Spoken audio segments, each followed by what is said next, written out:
తెలియని వాళ్ళు, తెలిసిన వాళ్ళు అందరూ చూడండి ఈ వీడియో. ఒకరు చూడండి, ఒకరు చూడొద్దని అయితే అనను.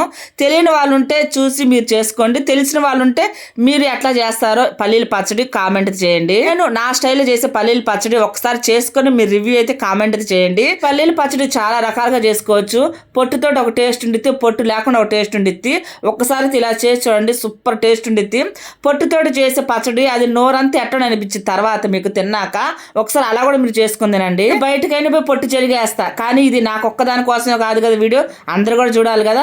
అపార్ట్మెంట్లో ఉన్న వాళ్ళకి పాపం బయట ఖాళీ ఉండదు కదా, అట్లాంటి వాళ్ళకి ఇట్లాంటి జల్లుల్లో పట్టేసుకున్నట్టు పొట్టు అంతా రాలిపోద్ది. ఆ పొట్టు తీసేసి మనం డస్ట్బిన్ వేసుకుంటే అయిపోద్ది. మిర్చి జీలకర్ర కొద్దిగా ఆయిల్ పోసి ఫ్రై చేసుకుంటే పచ్చిమిర్చి ఫ్రై అయింది ఎట్ట తెలిసింది అంటే అది కొద్దిగా కలర్ చేంజ్ అవుతుంది, వైట్ కలర్లోకి, అప్పుడు ఫ్రై అయినట్టే. పచ్చిమిర్చి జీలకర్ర సాల్ట్ వేసి వాటర్ పోయకుండా మిక్సీ పట్టుకోండి. తర్వాత కొద్దిగా వాటర్ పోసుకుని మిక్సీ పట్టండి. అసలు తాలింపు వేయను, వేయిపోయినా కూడా బాగానే ఉండిద్ది. వీడియో కోసం తాలింపు వేసాను, చిన్నులపాయలు, ఆవాలు, జీలకర్ర.